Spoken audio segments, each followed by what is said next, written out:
Hello all, welcome to ASP.NET MVC5 web development. Today we are going to create our first ASP.NET MVC5 application.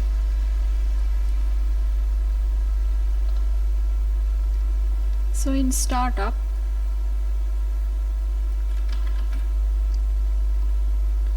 click the Visual Studio 2019.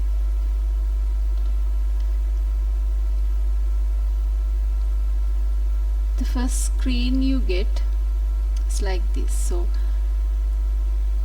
you can click the create new project,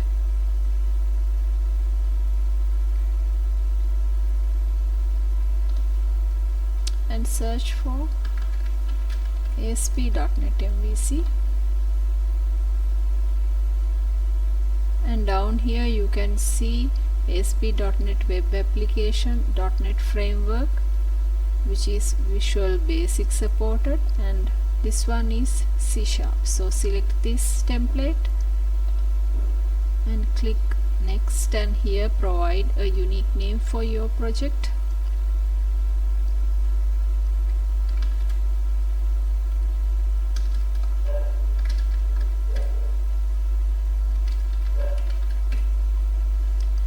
And here you can decide where you want to save your project, the physical location in folder structure,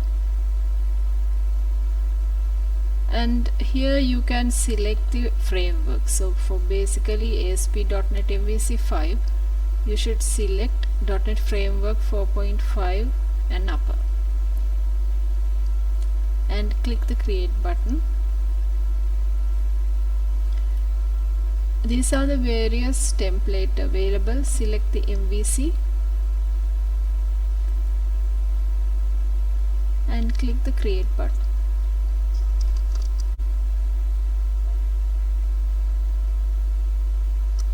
So our project is created, and this is the folder structure the basic template MVC template creates for us. So we will go through this folder structure and get familiar with it. You have your references used in this project here, and then you have this app data folder. So here it is empty, but basically app data folder contains application data files like local DB, MDF files, XML files, and other data related files. Then you have app start folder. So it contains class files which will be executed when the application starts. So typically these would be configuration files like auth config, bundle config, router config, etc. So this template MVC5 which we selected by default provide these three config files. So how these files runs at app start, you see down here one file called global ASX.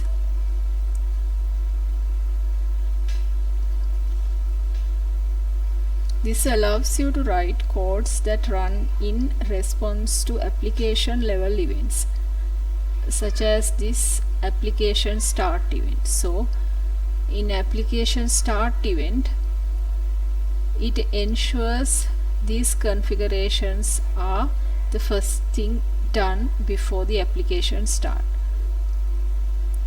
So you see this bundle configuration, filter configuration, as well as router configurations, all are declared here. So when application starts, these will ensure that these are executed when the application starts. So next we have content folder. Content folder contains static files like CSS files, icons and images. By default, ASP.NET MVC5 application include Bootstrap and the sites. So Bootstrap is a popular CSS framework for developing responsive and mobile first website, and this site CSS, where you want customized CSS to be written specific for this particular project, you can use this. Next we have controllers folder. So it contains class files for the controllers. So controllers handle user request and return the responses. So the naming convention here, it requires this controller part prefix with the name you have given for this controller. So naming convention plays big role in MVC. We'll study it further.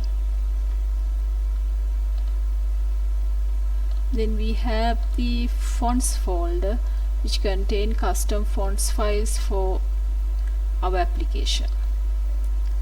Next, currently the model folder is MVT, but model folder will contain model class files, and the model class include public properties which will be used by application to hold and manipulate application data. Next folder is the scripts folder. So it contains JavaScript files for the application. MVC5 includes JavaScript files for Bootstrap, jQuery and Modernizer by default. Basically, like HTML and CSS are languages that give structure and style to the web page, and JavaScript gives the web page the interactivity element to engage users with the web page. jQuery, which is a JavaScript library.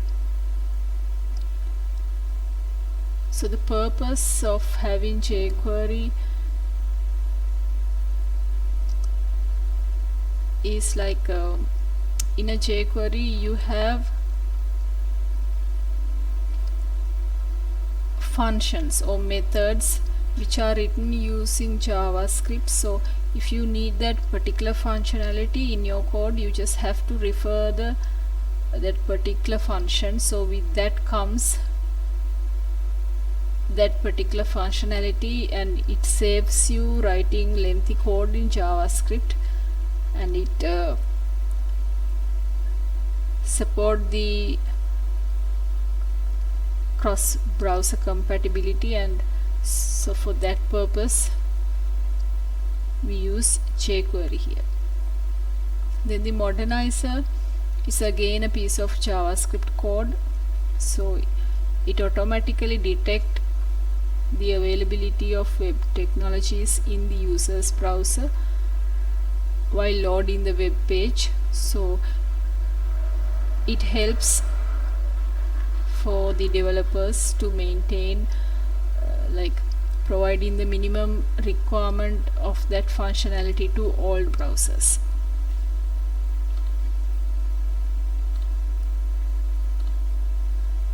Then we have the views folder, which contains the HTML files for the application, typically view files, extensions, CS, HTML, so which mean these files have C# code as well as HTML code.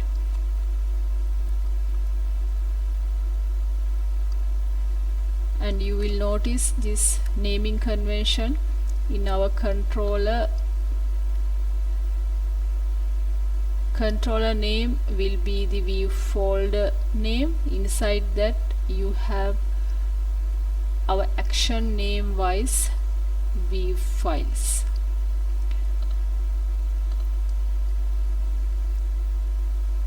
So inside the view folder we have a separate folder for each controller, as well as we have one shared folder. So under this shared folder we have the layout, which is shared among the views of this particular website. So in layout we declare the full HTML page, which is going to be used by all our views. So we have this view start file, that's where we declare what are the views or the layout to be used in our views. So each time these views are loaded, they will look at this view start file and collect the layout for their view.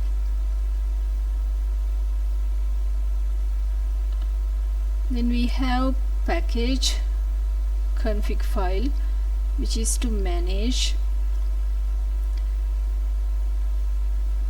the NuGet package versions and installed packages. So NuGet is the package manager for .NET. It provides the tools developers need for creating and publishing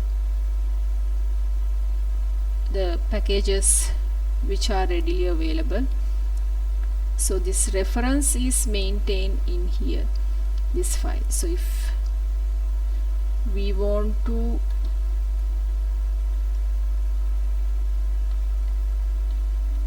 add a NuGet package manager, this will show what are the installed one. If you want to browse something else, you can also go ahead and get and add it into your project.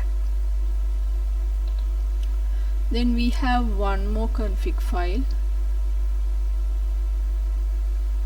web.config file, which contains the application level configurations.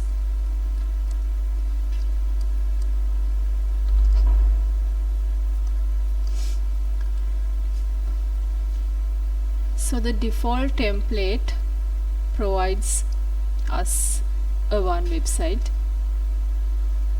We'll run it and see in the browser.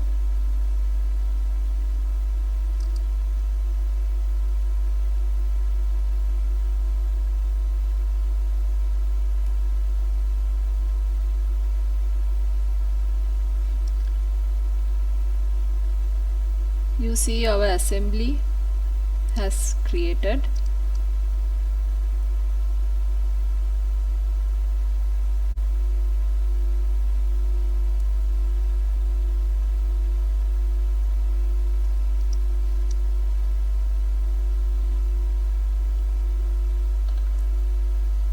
So we can traverse through each page.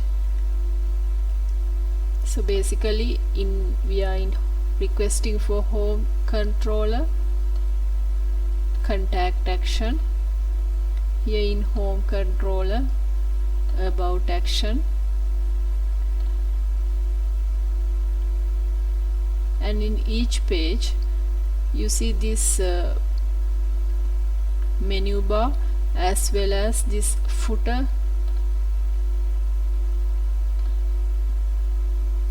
appear, which are from our layout which each view is using.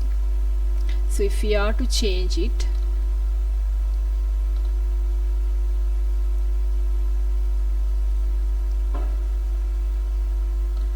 you can go to shared, under layout,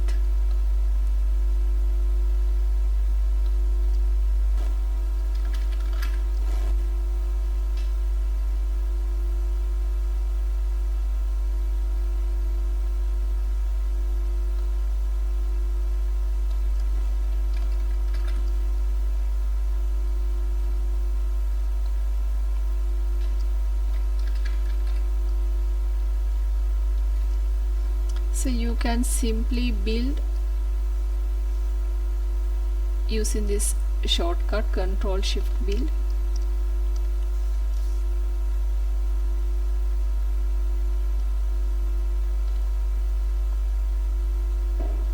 Instead of running, we can use Control F5. So start debugging will be F5, so each time you have to stop when you do changes in code. Therefore we'll click Control F5.